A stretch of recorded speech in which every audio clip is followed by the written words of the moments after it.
មានសួរអ្នកគ្នាខ្ញុំមីស៊ីស្អតែនៅមេថ្ងៃនេះមកលើកយករឿង anime មួយដែលមានចំណងជើងថា Hotaru Be No More ដែលមានចំណងជើងជាភាសាខ្មែរថាអបងនៅវិនាទីចុងក្រោយតើកុំឲ្យខាត់ពេលយូរយើងចាប់ផ្ដើមនៅសាច់រឿងតែម្ដងទៅ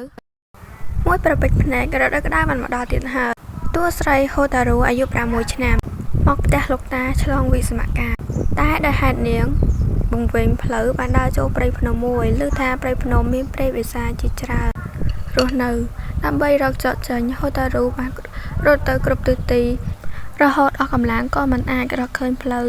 ចេញបានទៀតធ្វើឲ្យ Hotaru ទ្រាំមិនបាននាងបានស្រែកយំយ៉ាងខ្លាំងម្លេះយំបាននាំក្មេងប្រុសម្នាក់ពាក់ម៉ាស់កញ្ជ្រោងមកដល់ទីនេះក្មេងនោះបានសួរនាងថាហេតុអ្វីបានជានាងយំ Hotaru បានឃើញក្មេងប្រុសម្នាក់នោះហាក់បីដូចជាឃើញផ្កាយសង្គ្រោះមួយយ៉ាងចឹងក៏ស្ទុះរត់ទៅរកក្មេងប្រុសម្នាក់នោះតែម្ដងតែស្មានមិនដល់ថាក្មេងប្រុសម្នាក់នោះបានគេចពីនាងHotaru អស់បានតែខ្យល់ក៏កាប់មុខទៅនឹងដីប្រុសម្នាក់នោះបានសុំទោសទៅ Hotaru ហើយប្រាប់នាងថាប្រសិនបើជាគាត់ប៉ះមនុស្សគាត់នឹងរលាយខ្លាចជាខ្យល់ Hotaru មិនជឿនៅសម្ដីរបស់គាត់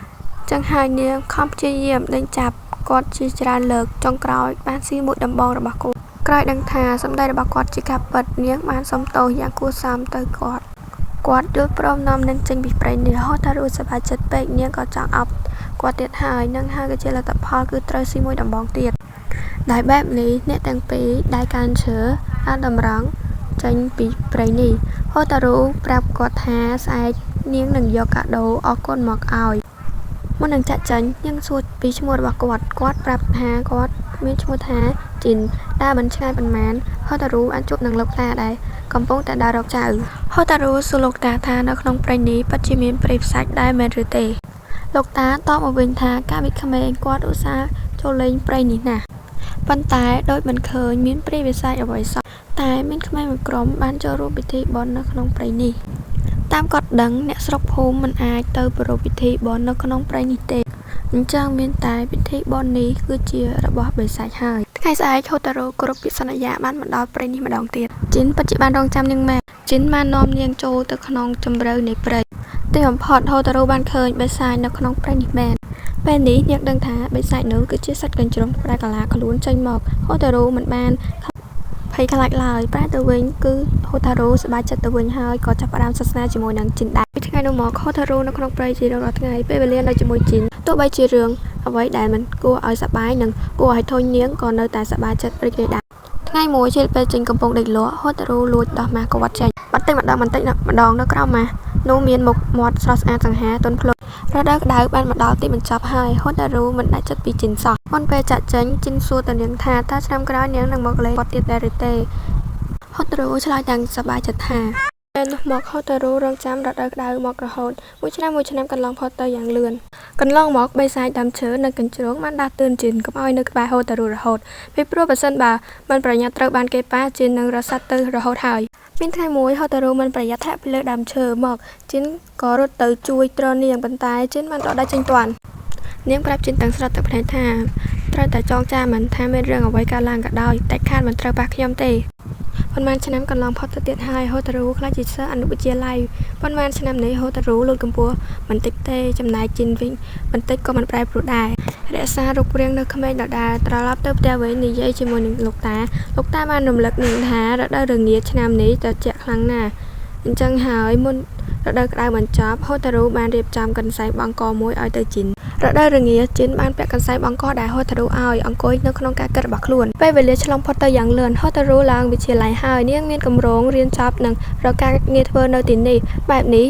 ថ្ងៃក្រោយមិនថារដូវរងារដូវក្តៅរដូវទឹកជើជ្រោះក៏ដោយក៏បានជួបជីនគ្រប់ពេលវេលាដែរជីនបាននិយាយប្រាប់ Hotaru ថានៅពេលខ្លួននៅជាទារកត្រូវបានគេបោះបង់ចោលនៅលើភ្នំ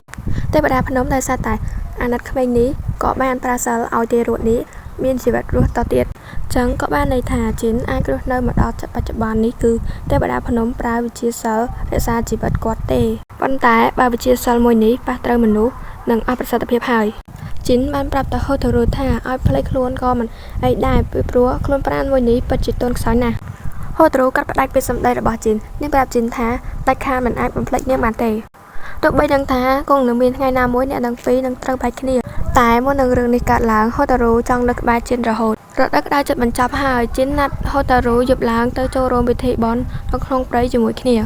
ហូតារូយល់ព្រមនឹងការអញ្ជើញមួយនេះនិងសប្បាយរីករាយពិធីបុណ្យនេះអ៊ូអរណាស់បិសាចតែខ្លួនធ្វើជារូបរាងមនុស្សជីននិងហូតារូយកក្រណាត់ចងដៃគ្នាជាវាងដើរបែកគ្នាវង្វេងនៅក្នុងក្រុមបិសាចអ្នកទាំងពីរដើរចុះសម្រុងនឹងគ្នាហាក់បីដូចជាគូស្នេហ៍យ៉ាងចឹងពោពេញទៅដោយសេចក្តីស្រឡាញ់ក្រៅពីពិធីបុណ្យរួចជីនសារភាពរឿងក្នុងចិត្តទៅហូតារូជីននិយាយថាប្រហែលជាលើកនេះគឺជារដូវក្តៅចុងក្រោយរបស់ពួកយើងហើយ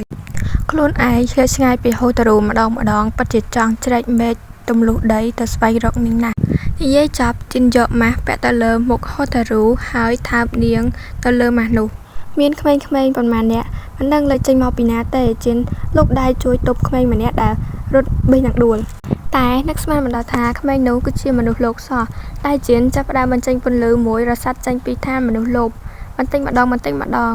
ន្តែជីនមិនមានអារម្មណ៍ថាសោកស្ដាយទេបែរជាមានទឹកមុខសប្បាយរីករាយហើយនឹងបើកដៃទាំងសងខាងជីនរងចាំជាច្រើនឆ្នាំហើយទីបំផុត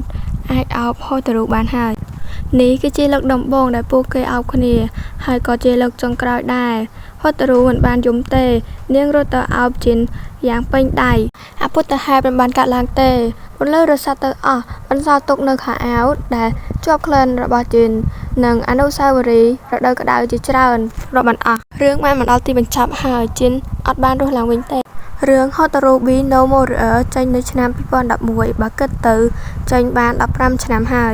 ខ្ញុំក៏សូមអធិស្ឋានផងដែរតែរឿងខ្ញុំសម្រាយមុនគឺវាមានបញ្ហាត្រូវបាន YouTube បិទចឹងហើយបានខ្ញុំយករឿងនេះមកសម្រាយហ្មងទៅ